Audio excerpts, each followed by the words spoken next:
इस राष्ट्रीय पर्व के अवसर पर महात्मा गांधी और लाल बहादुर शास्त्री जी के जीवन प्रसंगों पर थोड़ा प्रकाश डालना चाहूँगा।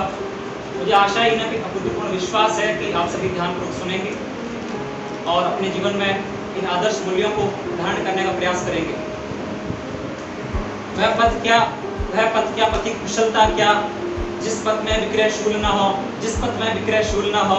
नाविक की धैर्य परीक्षा क्या, जब धारा है प्रतिकूल न हो, जब धारा है प्रतिकूल न हो। खाली तो बजा दो।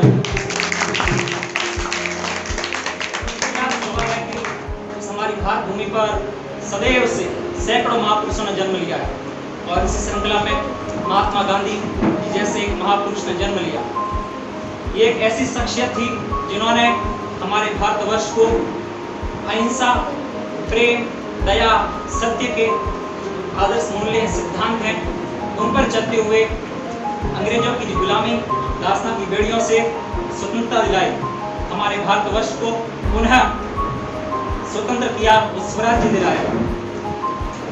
गांधी जी को हम प्यार से बापूजी के नाम से भी जानते हैं, जिनके आदर्श मूल्यों के कारण ही अहिंसा और सत्य का रहा था, उसी के कारण ही भारत में तो राष्ट्रीय पर्व मनाते ही हैं, लेकिन अंतर्राष्ट्रीय स्तर पर संयुक्त राष्ट्र महासभा है, उसने 2 अक्टूबर को अंतर्राष्ट्रीय अहिंसा दिवस भी घोषित किया, जो हम सभी के लिए गौरव का विषय है, बहुत बड़ी बात है। महात्मा गांधी जी का जन्म 2 अक्टूबर 1869 को गुजरात के काठियावाड़ में हुआ था, जैसा कि आप सभी परिचित हैं। बाद में उन्होंने लंदन में जाकर अपनी कानून की पढ़ाई करी, वहाँ उन्हें बैरिस्टर की डिग्री मिली। वे चाहते तो एक अच्छा अफसर का जीवन जी सकते थे, बाबू बन सकते थे, लेकिन उन्होंने वैसा नहीं किया। उन्होंने अपना पूरा जीवन भारतवर्ष की आज़ादी के लिए समर्पित कर दिया। बापू का मानना था कि सत्य, सेवा और सच्ची धार्मिकता के राह में सुविधाएं नहीं मिलती, बल्कि अनेक कष्ट झेलने पड़ते हैं। ऐसा जीवन आसान नहीं होता। गांधी जी ने हमेशा सर्वधर्म समभाव का परिचय दिया। वे हमेशा सभी धर्मों को समान मान्यता देते थे। जैसी भारतीय संस्कृति भी है ना, सर्वधर्म समभाव, तो उसका उन्होंने परिचय दिया और विश्व के जितने भी धर्मगुरु हैं उन सभी ने उनकी बात को माना। और कह सकता हूँ मैं गर्व के साथ, गांधी जी ने जो वसुधैव कुटुंबकम की भारतीय संस्कृति है उसका एक बार परिचय दिया। जब संपूर्ण विश्व में विश्व युद्ध चल रहा था, वैश्विक परिस्थितियाँ ठीक नहीं चल रही थी, हमारे देश में भी आर्थिक और सामाजिक परेशानियां पैदा हो गई थी, लेकिन ऐसी परिस्थितियों में गांधी जी ने हथियार बगैर उठाए अहिंसा के दम पर अनेक आंदोलन खड़े किए और इन आंदोलनों की बदौलत हमारे देश में अनेकों क्रांतिकारी पैदा हुए और उन्हीं में से एक क्रांतिकारी थे लाल बहादुर शास्त्री जी। संस्कृत में बहुत ही प्रसिद्ध श्लोक है, उत्तरम यस्य समुद्रस्य हिमाद्रैश्व दक्षिणम वर्षम तद भारती नाम भारतीय संतति वर्षम शूद्रस्य नाम भारतीय संतति। तो शास्त्री जी थे, उनका जीवन बहुत ही सादा था। कहा भी जाता है सादा जीवन और उच्च विचार। तो उन्होंने उसी राह पर चलते हुए जब 1965 में पाकिस्तान में भारत पर हमला कर दिया था, तो लाल बहादुर शास्त्री जी ने प्रधानमंत्री पर रहते हुए बहुत ही शालीनता से और शांतिपूर्ण तरीके से काम लिया और भारतीय सेना को खुली छूट दे दी। परिणाम स्वरूप भारतीय सेना जीत गई, विजय हुई और पाकिस्तान की सेना बुरी तरह से परास्त हो गई।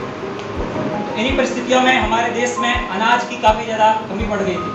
उसको पूरा करने के लिए लाल बहादुर शास्त्री जी ने देश में हरित क्रांति लाई, जो हमें ये संदेश देती है कि हमें कभी भोजन को व्यर्थ नहीं करना चाहिए। आज भी हमारे देश में अनेकों लोग हैं जो बगैर भोजन किए रात को सोते हैं या उन्हें बहुत ही अल्प भोजन मिल पाता है। तो ये हम सभी का परम कर्तव्य है, दायित्व है कि हम कभी भोजन को बर्बाद नहीं करें। अंत में मैं कहना चाहूँगा कि नव भारत के निर्माण में गांधी जी और लाल बहादुर शास्त्री जी ने जो योगदान दिया, इससे हम कोई भुला नहीं सकते।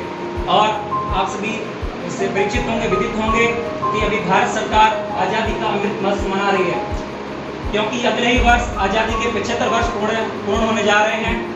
तो इसी कड़ी में जो आज का जो कार्यक्रम हुआ है, इसकी बहुत ही अहमियत है। हमें इस विचारों से और इस आज़ादी के अमृत महोत्सव से बहुत कुछ सीखने की जरूरत है। मूल्यों को पुनः स्थापित करने की जरूरत है। जय जवान जय किसान, धन्यवाद। मैं बोलना चाहूँगी कि देश की आज़ादी के लिए जिसने सत्याग्रह चलाया, सत्य और अहिंसा से जिसने अंग्रेजों को भगाया, आओ मिलकर मनाए उनका जन्मदिन, जिसने हमारे देश को गुलामी से आज़ाद कराया। हैप्पी गांधी जयंती। वही होता है अत्याचार का उसको है पाए लो देश, वही करना उपाय लो देश, दोस्त प्रतिद्वंदी जाए डोल, विश्व बापू को जय जय बोल।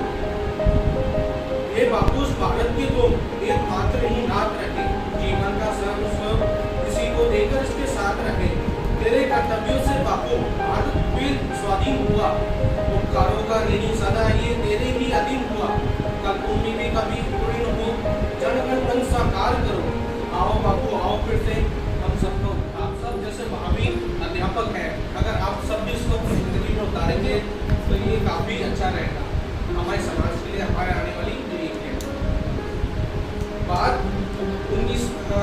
1920 की या 1930 की है, मालूम नहीं मेरे को, पर बात है कि बापूजी का कथन था कि जो अध्यापक है अगर वो अपने कहे हुए कथन को ही साकार करें तो ये जिंदगी स्वर्ग बन जाएगी। जी हाँ दोस्तों, वह क्या कि जब वो साबरमती आश्रम में थे, दांडी मार्च का आयोजन होने वाला था, तब एक आदिवासी महिला अपने बच्चे को लेकर उनके पास आई और उनके पास आके बोलती कि बापू मेरा बच्चा बहुत ज़्यादा गुड़ खाता है, इसको आप मना करो। बापू ने बोला कि मैं मना करूँगा, जरूर करूँगा, पर इसको 5 दिन बाद लाओ। बोला ठीक है। 5 दिन बाद वो बच्चा, उसकी माँ वापस से आए। आने पर जब बापू ने बोला कि बेटा आपसे तुम गुड़ मत खाना, बच्चे के जाने के बाद माता ने पूछा हे बापू आपने ऐसा क्यों कहा कि 5 दिन बाद आना? तब बापू ने कहा माते क्योंकि मैं भी गुड़ का प्रेमी हूँ, अब मैं इसको क्या शिक्षा दूँ जिसके ऊपर मैं खुद ही अमल नहीं कर सकता। 5 दिन मैंने अपने ऊपर कंट्रोल रखा, अपने ऊपर काबू रखा, गुड़ से दूर रखा, उसके बाद ही मैंने इसे कहा। अगर आप सब भी, मेरा निवेदन है, जो भी कथन करें, जो भी कहें, आगे अध्यापक बन के अपने बच्चों को सिखाएंगे, विद्यार्थी को सिखाएंगे, तो प्लीज़ आप जो भी कहें उसके लिए पहले अपने ऊपर अमल करें, ये समाज स्वर्ग बन जाएगा। महात्मा बुद्ध का एक प्रसंग है कि वो एक गांव से दूसरे गांव भिक्षा लेने जाते थे। तो एक बार महात्मा बुद्ध अपने शिष्य आनंद के साथ किसी एक गांव में गए। उनके साथ वहाँ बहुत अभद्रता हुई, उनके साथ अच्छे से पेश नहीं आए और उन लोगों ने उनके साथ गलत व्यवहार किया। तो महात्मा बुद्ध उस गांव से निकलते निकलते उनको आशीर्वाद देके जाते हैं कि आप लोग यहीं बसे रहिए। फिर नेक्स्ट दूसरे गांव में गए तो वहाँ उनका बहुत आदर सत्कार हुआ, बहुत अच्छे से उनकी सेवा की गई और बहुत अच्छी अच्छी बातें वहाँ उन्हें देखने के लिए मिली। तो महात्मा बुद्ध वहाँ से निकल गए, जब आए तो उस गांव को आशीर्वाद दिया कि आप उजड़ जाइए। तो आनंद, जो उनका शिष्य था आनंद, उनके मन में एक बात आई कि जहाँ पे इनका दुर्व्यवहार हो रहा है, इनके साथ बदतमीजी हो रही है, वहाँ ये कह रहे हैं कि बसे रहो, और जहाँ इनका इतना आदर सत्कार हो रहा है उनको ये कह रहे हैं कि उजड़ जाओ। तो उन्होंने महात्मा जी से पूछा कि गुरुदेव ये क्या बात है, आपने ऐसा क्यों कहा?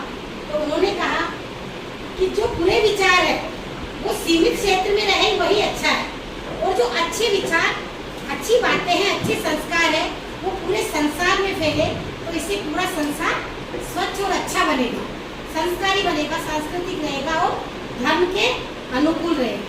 तो यही मैम के बातों से मुझे ये प्रसंग याद आ गया। जन्म हुआ था इनका, लाल बहादुर शास्त्री था नाम इनका।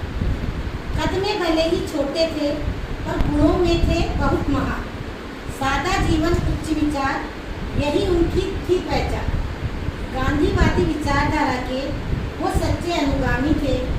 आज़ादी की लड़ाई के वो सक्रिय योगदानी थे। अपने श्रेष्ठ कर्मों के कारण वो भारत की शान थे। उनकी देशभक्ति और कर्म निष्ठा पर पूरे देश को अभिमान है। जन्मदिन के शुभ अवसर पर उनको कोटि कोटि प्रणाम। अब मैं नेक्स्ट पत्र में माननीय मुख्य अतिथि, आदरणीय प्राचार्य महोदय, सम्मानित शिक्षकगण और मेरे प्यारे विद्यार्थी, आज मैं आप सभी के समक्ष गांधी जी के बारे में बताना चाहूँगी। गांधी जी का जन्म 2 अक्टूबर 1869 में हुआ था गुजरात के पोरबंदर में। इनका जो शुरुआती नाम था, जो कि जन्म से इनको दिया गया था, वो था मोहनदास करमचंद गांधी। ये लंदन से अपनी पढ़ाई वकालत की करके आए थे और इन्हें बैरिस्टर की उपाधि प्राप्त हुई थी। इनका जो विवाह हुआ था वो कस्तूरबा बाई से हुआ था। तो 1883 में ये पढ़ने अफ्रीका वापस चले गए थे। मैं इनके बारे में आपको बताना चाहूँगी कि ये जो शख्सियत है, एक तो अल्बर्ट आइंस्टाइन इनके बहुत ही बड़े प्रशंसक रहे हैं। उन्होंने इनके बारे में कहा कि आने वाली पीढ़ियों को ये कभी यकीन ही नहीं होगा कि ऐसा कोई महान व्यक्ति भी इस धरती पर मौजूद था। मैं आपके बारे में इनके बारे में आपको आगे बताऊंगी कि एक कहानी बताती हूँ कि अफ्रीका जब ये जा रहे थे तो रेल के डिब्बे में इन्होंने प्रथम श्रेणी की टिकट खरीदी थी। तो ये वहाँ बैठ गए, तो वहाँ पे एक अंग्रेज आता है और उनसे कहता है कि आप तृतीय श्रेणी के डिब्बे में जाकर बैठे। क्योंकि जो गांधी जी थे वो वकालत कर चुके थे, तो उन्होंने उनसे सवाल करना उचित समझा। पूछा कि भाई मैं तृतीय श्रेणी के डब्बे में जाके क्यों बैठूँ, जबकि मैं प्रथम श्रेणी का टिकट खरीदा है। तो बोले कि मेरा ये अधिकार है कि मैं यहीं बैठूंगा। इसके चलते उस अंग्रेज ने उनको अगले ही स्टेशन पर धक्का मार के गिरा दिया और चालक ने उनकी पिटाई भी करी। इसी तरीके से अफ्रीका में कई होटलों में उनका आना जाना प्रतिबंधित कर दिया था। तो बस रीज़न यही था, कारण यही था कि वो सांवले थे। इस चीज़ से वो समझे कि जातिवाद और रंगभेद किस तरीके से भारतीयों के साथ हो रहा है। और उन्होंने अपना पहला अभियान अफ्रीका के अंदर किया था। उन्होंने फियोनिक्स फॉर्म की स्थापना की थी। ये अफ्रीका का उनका पहला अभियान था। उनका पहला अभियान भारत के अंदर था, वो था चंपारण आंदोलन। चंपारण आंदोलन में हुआ ये था कि बिहार और यूपी की एक जगह है। चंपारण आंदोलन में किसानों से ज़बरदस्ती नील की खेती करवाई जाती थी। तो नील की खेती का एक कारण बताती हूँ आपको कि ज़बरदस्ती क्यों होती थी। नील की खेती करवाने के बाद जो ज़मीन होती है वो बंजर हो जाती है। तो किसानों के साथ ये जो व्यवहार था वो सही नहीं था, उन्होंने उचित नहीं समझा। तो किसानों का साथ देने के लिए उन्होंने एक आंदोलन शुरू किया जिसे हम चंपारण आंदोलन के नाम से जानते हैं। इसी तरह उन्होंने रोलेट जो 1999 में रोलेट एक्ट पारित हुआ था उसका भी विरोध किया।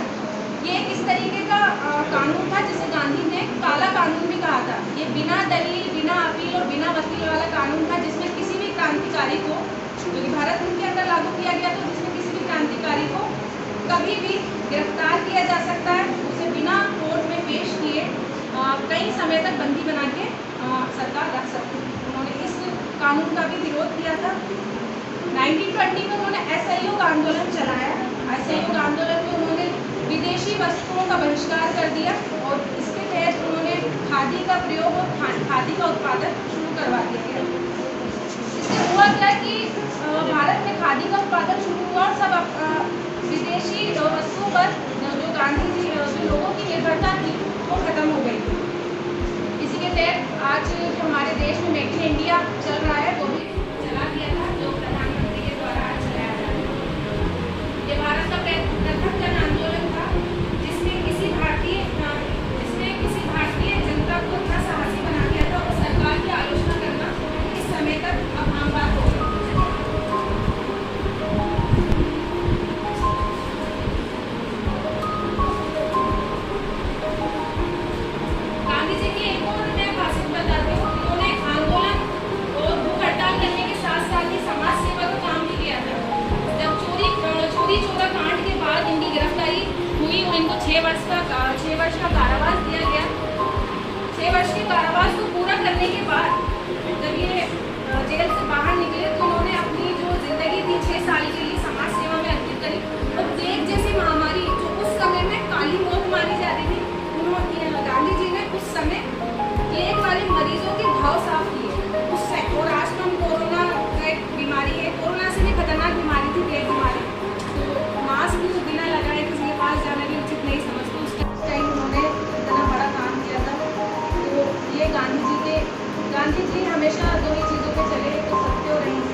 प्रत्येक धर्म के धर्मगुरु जो कह गए हैं उस पर उनके वचनामृत पर विश्वास है, श्रद्धा है। इतना ही नहीं, मैं ईश्वर से सदा प्रार्थना करता हूँ कि जो लोग मुझ पर आरोप लगाते हैं उन पर मुझे कभी गुस्सा ना आए। वो मुझे गालियों से छेड़ने के लिए तैयार हो जाए तो भी मैं हंसते हंसते भगवान का स्मरण करते हुए ही मरूँ। यदि मुझे मारने वाले को मैं अंतिम समय में गाली दूँ या उस पर क्रोध करूँ तो आप लोग मुझे फटकारना और कहना कि मैं कभी महात्मा था ही नहीं। बस यही मोहनदास से करमचंद गांधी से महात्मा बनने तक का सफर था। आप मानवता से विश्वास मत खोइए। मानवता सागर की तरह है, अगर सागर की कुछ बूंदें गंदी हो भी जाती हैं तो पूरा सागर गंदा नहीं कहलाता।